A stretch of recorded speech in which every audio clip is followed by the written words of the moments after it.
Autopsy results show that alcohol was involved in an accident that claimed the lives of 3 young men last month. The violent crash happened on March 21st as 4 21-year-old musicians were heading west on University Parkway near Old Bradenton Road around 3 a.m. The driver lost control of the car and crashed into a tree. According to the Sarasota Herald-Tribune, autopsy results show that the driver, Wesley McCurley, had a blood alcohol level more than 3 times the legal limit.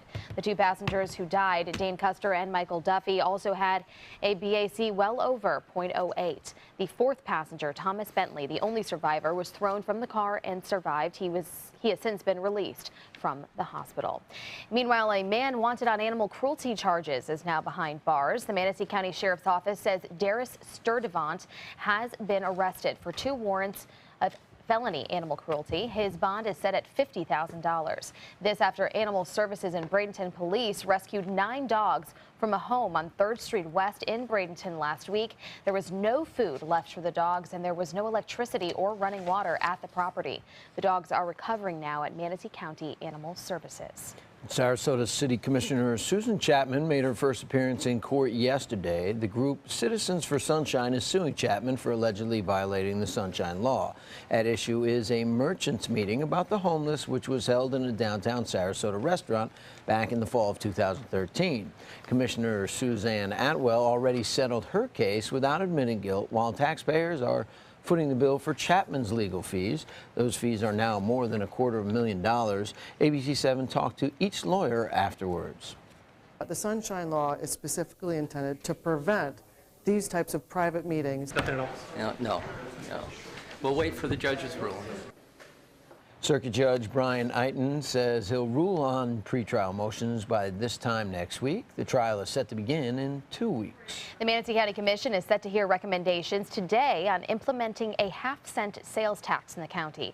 The Citizens Financial Structure Advisory Board is recommending this sales tax as a way to address problems of overfunding. The tax would bring in enough money to cover improvements for transportation, public safety, and area parks.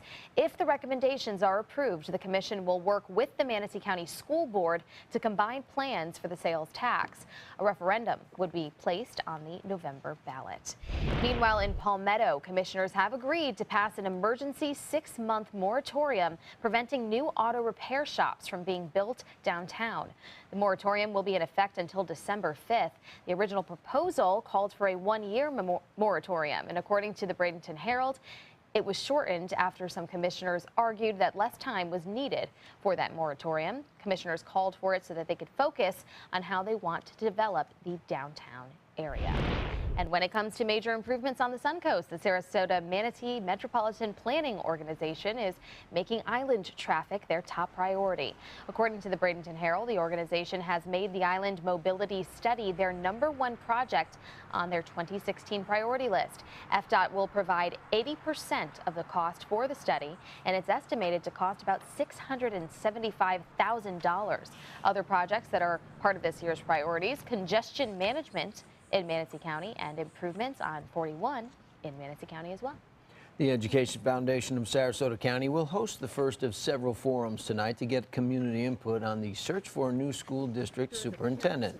As part of the forums, the public will be asked their opinion on the strengths and challenges of the district and what characteristics are most important to them about the superintendent.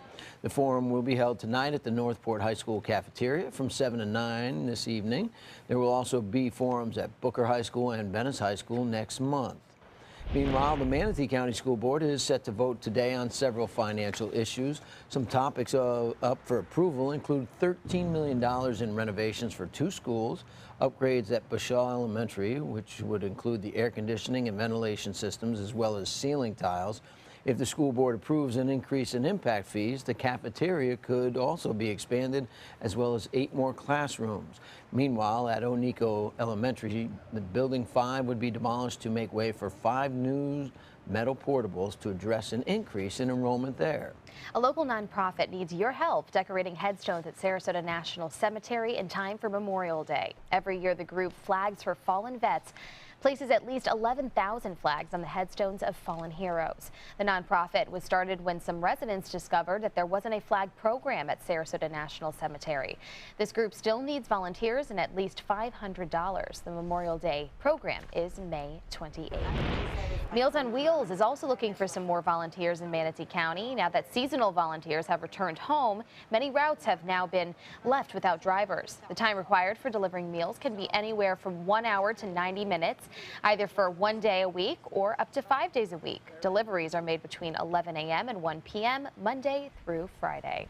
The disease is killing trees in downtown Venice. That disease, called Ganoderma zonatum, has been spreading. Simply removing the trees may not be enough because the disease also affects the soil underneath and it can spread to other vegetation. Venice city officials will have to remove 67 palm trees and replace the soil, and that cost could be nearly $200,000. Work is set to begin within the next few weeks, and Venice hopes to decide soon what plants it will be replacing the dying trees. Now, meanwhile, there's controversy over development in Manatee County as developer Pat Neal wants to build a subdivision with 32 homes called Myara just behind the Braden Woods neighborhood off State Road 70. But the development has faced resistance from nearby residents who have been putting up signs reading "Woods in Danger." They've also started a petition that already has 2,500 signatures. Their main concern is the potential impact the development could have on wildlife and the nearby Braden River. We're not opposed to development. We just want it to be done with common sense and make sure that we preserve some of the nature as we go along. Neal says that he does preserve some nature in his developments, and this development would actually be less destructive than the county's long-term plan to build an extension of Linger Lodge through the property. A groundbreaking ceremony will be held today in Palmetto for the redevelopment project along the seawall. The groundbreaking will be held at 9:30 this morning at Riverside Park West on Riverside Drive. The mayor and city commission members will be in attendance to recognize the work being done to redevelop the park and restore that living seawall. The work on the seawall began last week, and the living shoreline services two purposes: keeping the city's renovated seawalls from wearing down and attracting marine life to its shores. Very cool. Yeah, gee. Yeah. Marine life, we got sea life, we got bird life happening. Oh yes, We do love have our bird life. We do. The birds are still in their nest, and we're still waiting for first flight. Don't worry, he hasn't left yet. Hasn't occurred yet, but it will pretty soon, I think. You know, the little Sonny is certainly getting a lot of character, and the feathers are coming in nicely. We've seen him kind of hopping around the nest there as though he was thinking about taking He's flight. itching to get out, man, already. I think so. Anyway, we'll have our birder expert in on Wednesday to answer more of your questions, so send them on in, and we'll have him answer those questions. And they're doing pretty good up there. The nest still looks strong. Yes, it does. It doesn't look like they added anything else, though. I think they stopped at a certain point. Well, it's going to be No more renovations. No more renovations. No. Yeah, Sonny's going off. They don't want to add on now. They want to. Oh, that's They'll probably true. move out of there and They buy have a to condo. downsize. Yeah. Until next year. Well, they certainly had no problem with storms yesterday. We had some storms, but they were mostly in inland areas. We'll talk about our rain chances today, coming up in just a few. Thank you, John. And a Suncoast judge is working to bring about change to how the court system helps those defendants with mental illness. We'll tell you more about that coming up. Since 2004, Embracing Our Differences has used the power of art and education to promote diversity. One way it accomplishes this is through its annual outdoor exhibition of 45 billboard-sized works of art, each accompanied by an inspirational quote. Join us in creating a community that is inclusive for all, where differences are embraced and individuality is celebrated. We invite you to celebrate the voices and visions of diversity and inclusion at this year's exhibit at Sarasota's Island Park. At Sunset Subaru, it's all about getting more for your money. More years, more miles, more 2016 IIHS Top Safety Pick Plus winners than any other brand. And right now, you can lease the most award-winning small SUV on the planet. A new 2016 Subaru Forester for just $229 a month. Complimentary maintenance included at the new redesigned Sunset Subaru dealership in Sarasota. Get more for your money. Go to Sunset Subaru in Sarasota. This is a special health alert for seniors suffering with joint pain. If you have Medicare insurance, you may qualify for high-quality support braces at little or no cost. I'm thrilled with my knee braces.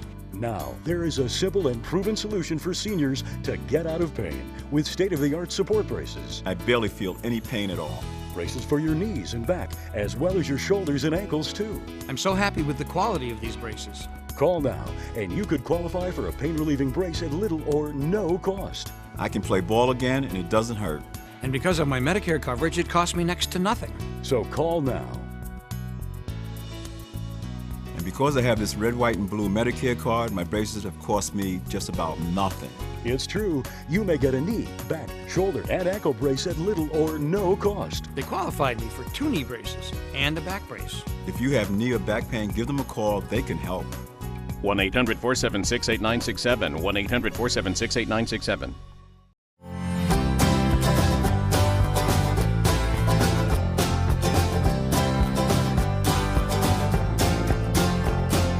The kitchen is where life happens. Minnesota Flooring now offers a wide variety of beautiful quality craft-made cabinetry to make sure the heart of your home reflects your style.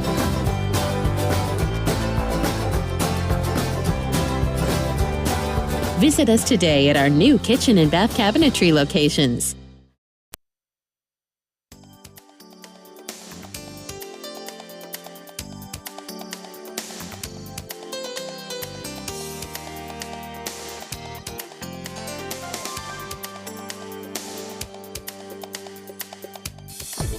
Now, the official Suncoast weather with ABC7 meteorologist John Scalzi. So around the region, we have temperatures that are generally holding about where they were yesterday. We have 69 degrees, the air temperature. Dew point has risen a bit. We're at 64. We were at, I believe, 61 yesterday at this hour. So it feels a little more humid outside. Still not uncomfortably so, but noticeably so. East wind comes in at about 6 right now. That east wind will again collide with sea breezes that form in the afternoon and help spark a shower or two to cool things off, mostly in interior sections. I don't think you're going to see a lot of activity near the coast.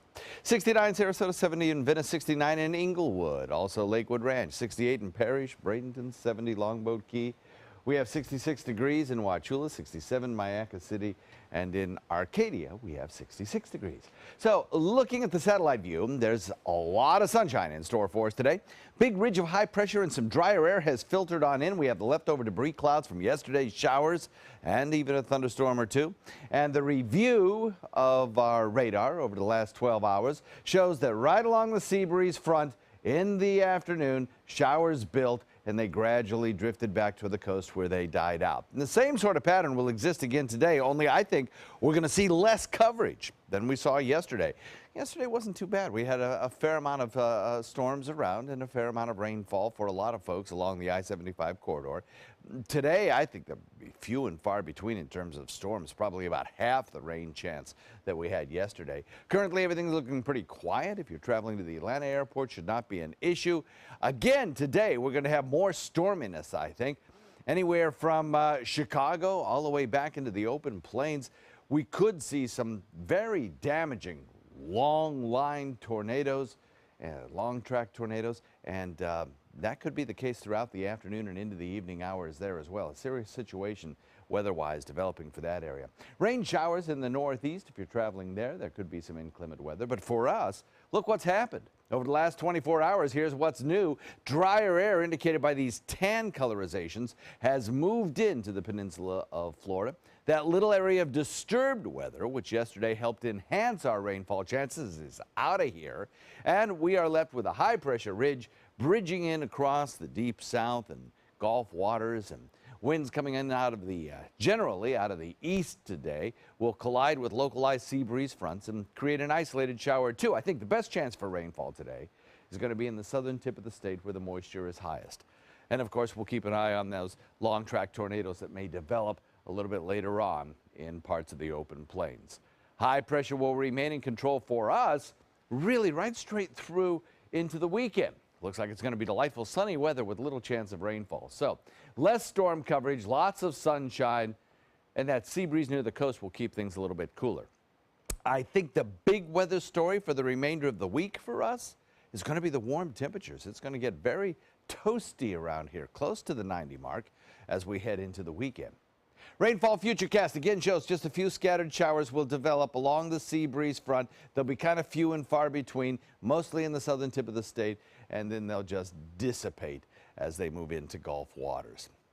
Less rainfall, in fact, tomorrow than we're going to see today, And I think over the course of the week ahead, it's basically going to be a dry week. Southeast winds switch to the west with that sea breeze developing, 2-foot seas, and a light chop on bay and inland waters. And the forecast calls for continuation of fine weather right into the weekend, though warm. Temperatures, as I mentioned, by Saturday up near the 90-degree mark already. Back to you.